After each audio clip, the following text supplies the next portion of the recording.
got this carbon fibre blank made up a while ago by Custom Composites. He does lots of cool stuff, knife handles. I get a lot of my stuff from him. He does liners as well. Check him out, I'll put his link in the description. Let's see how this goes.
Just a bit of a fun project.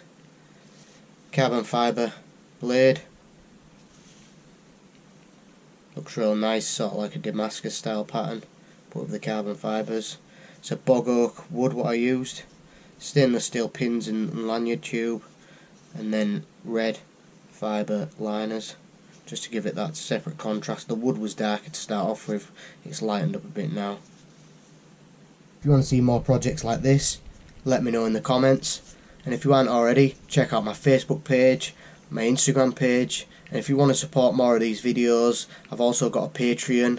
Everything's linked in the description. But don't forget to like, share and subscribe if you aren't already. Thanks for watching everyone, see you next time. Check out my eBay, linked in the description. Get yourself a nice shiny mug.